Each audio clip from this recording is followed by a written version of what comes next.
Hello and welcome to another episode of the Elite Smart Athletes Lab Rat series, where I test out different workouts on myself so that you know where to best invest your money and your time on your journey to unlocking your inner athlete. So today I'm going to be looking into the app Sprint Timer Photo Finish. So obviously I've been on the speed code and I've been trying to make sure that I can accurately test my speed measurements, my speed times, to make sure that I'm actually improving on the program or to see whether I'm not improving. And you want to have something that's a bit more accurate than someone with a stopwatch timing you, because there's obviously a lot of room for human error. So that's where the app Sprint Timer Photo Finish comes in. So I've been using this app since, I want to say summer 2019. So I've had it for a while. It cost me around £3.50 on the App Store, which is about $6 or 18 dirhams for my UAE and US subscribers. And yeah, it's been a very useful tool for me, and it's obviously not that expensive at all. I just think it's just a really good app for trying to time your sprints accurately.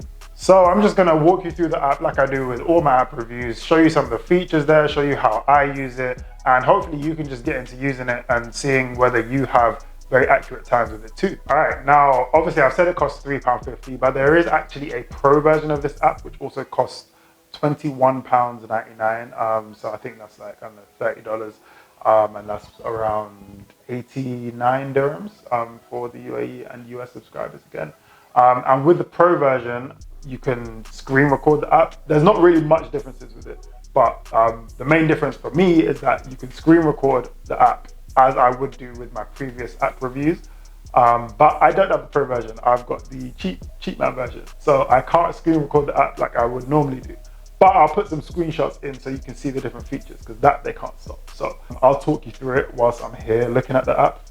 And essentially on the main menu, it's got different types of sprints that you can check. Well, actually, it's mainly two types. But there's this normal sprint timer where you would set up your phone on a tripod. A tripod will be best so that you can check when you cross the line. And then you just press the start button, and then it will start running the clock. And then as you cross in front of the camera, it will detect that motion, and then you can see at what point you cross the finish line.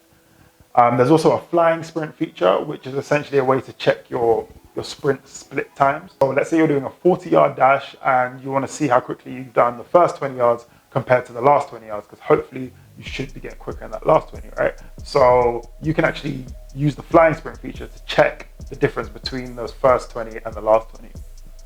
Then there's a start sender feature where you're able to essentially send the start signals to another device. So let's say you're using your phone, or let's say you've got two phones, you're using one phone to record the finish, but you don't have Bluetooth headphones, or it's just a bit too far out of range, where you can send the start to your second phone and it will play the start signals for you at the start line. So obviously if you're using headphones and you're in range, because obviously headphones have that distance range that you can use, right? So headphone speakers, whatever wireless device, if it's out of range, having another device with the app on it, it can actually send the start there, and that way the range doesn't matter.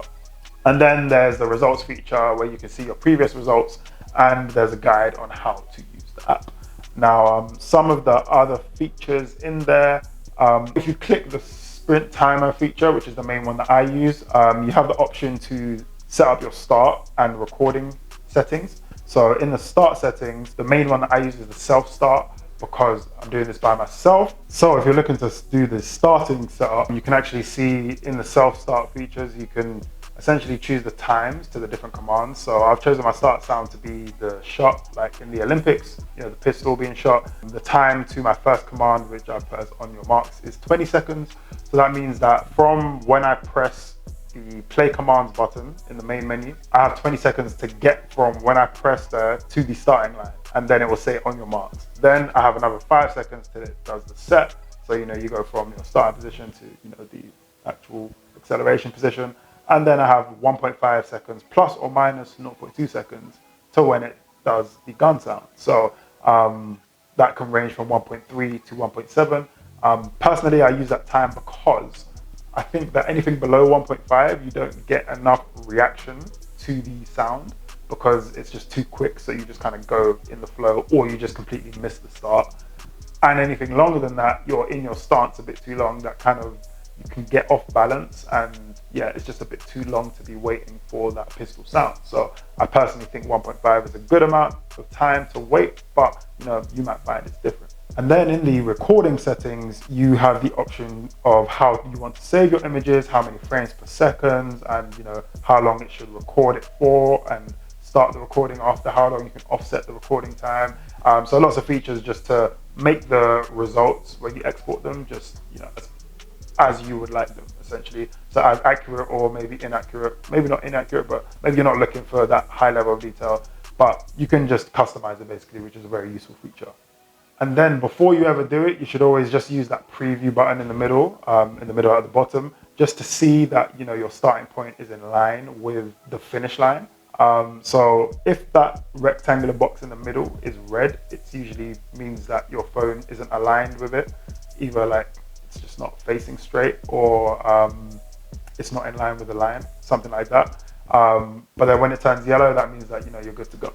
So yeah, you do that, you set it up on the tripod, and then you can press the play commands, get to your start line, and then wait for the commands to go. And then as you get to the finish line, your phone or the camera on the app will sense the motion, especially if you're using the self-start. It will sense the motion in front of the camera, and then it will start recording from that point.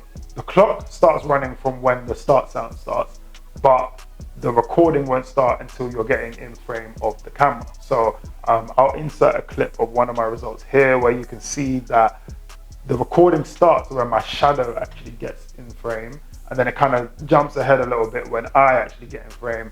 And then because of where I put it in line with the camera, and obviously this is why I say use a tripod, because with most sprint tests, the timing doesn't stop till your chest crosses the line.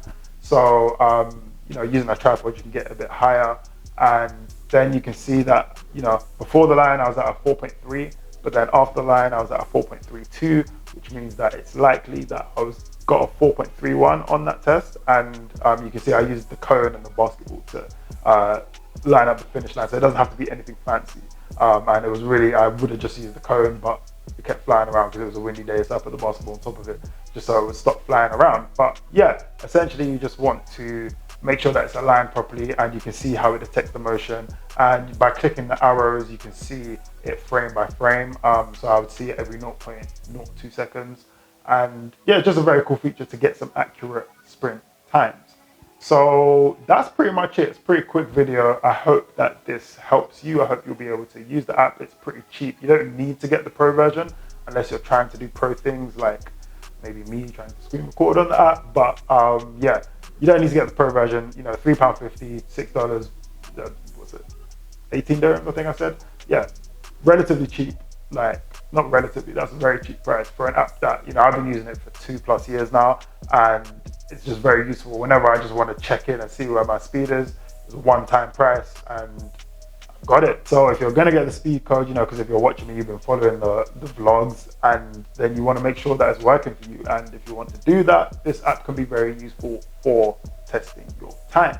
So yeah, appreciate you guys watching. Obviously subscribe, you're here, so why would you not? Follow me on Instagram and TikTok. I'm very active on there. And as always, until next time, stay blessed.